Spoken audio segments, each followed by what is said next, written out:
I actually was a mental health worker and a counselor. I ran the drug and alcohol division.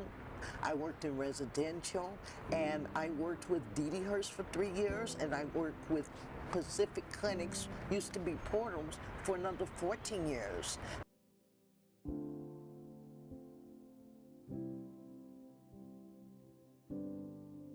The psychosis that I go through is not necessarily hallucinations, auditory or visually, it's anger. And what they say is I get to the point where I'm so angry that I kind of get out in touch with what I'm doing, how forceful I'm doing it, because I go from about 0 to 100 in about 2 seconds.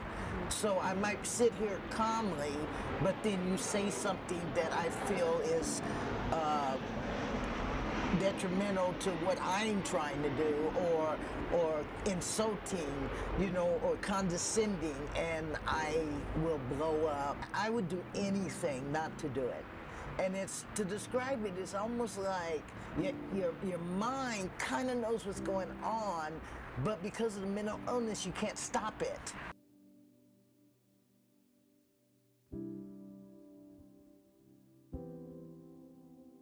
With the PTSD, I have problems sitting with my back against the door.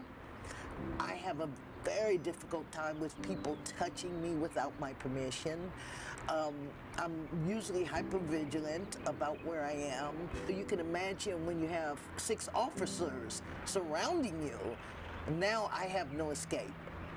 And I feel really confined. So when officers walk behind me, I'm gonna spin to see where they are, because at this point you have all the power as far as I'm concerned.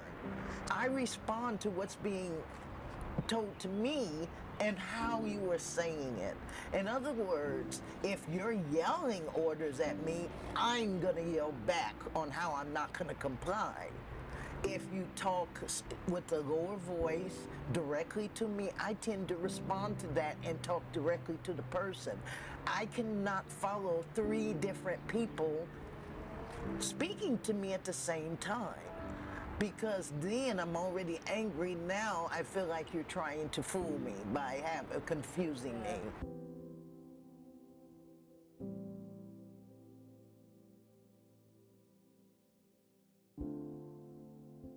Think about being alone all your life. I have a sister who has no friends because she happens to be schizoaffective.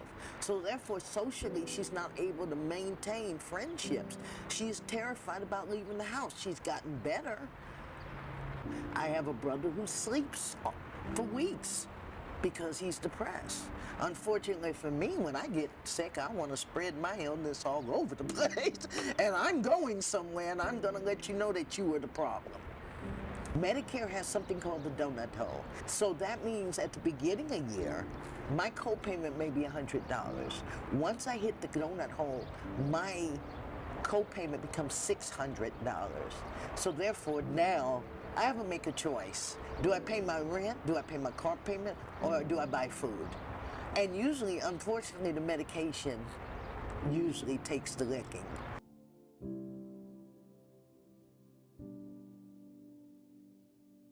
When you have homeless on the street that are mentally ill, who are they to talk to? How are they supposed to remember? Okay, they are dealing with everyday life terror, which is I'm homeless, I'm vulnerable, I don't know where to eat, and then you put mental health on top of that. People also don't realize that the homeless mentally ill are more likely to be a victim of crime. And trust me, I have much respect for what the fire department does. But I just had a recent incident where I went from 0. The fire department came because I do live in a transitional program. I am considered homeless. And they came in to see about, I called because my roommate was in distress. Here's the fire department, and they're doing their job, but they're throwing paper and their trash and their wrappers all over the room. They're moving my stuff without asking. I know. Now I'm not focused on my roommate. Why are you tearing my room up? You know, and that's something that I kept saying, there's a trash can right there. You know, so after they left, I had to redo my room.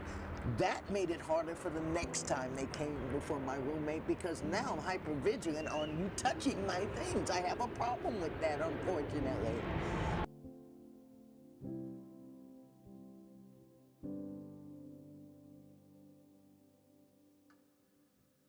They wouldn't understand how I felt when I'm angry because you're tearing up my room and you laugh at me. And that will trigger a lot of people. Facial expressions do make a difference when you're dealing with a I've had people roll their eyes because they're mad because I'm acting up. People have to remember, we are not a diagnosis.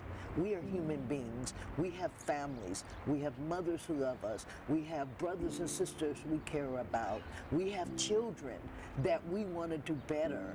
And one of the things is to be treated when you come upon us, that we're not trying to be an inconvenience. We have an illness that we didn't ask for, an illness that we would, trust me, a lot of us would like to get away. We don't want to be hauled out in handcuffs. We don't want our neighbors to have seen us have a psychotic episode.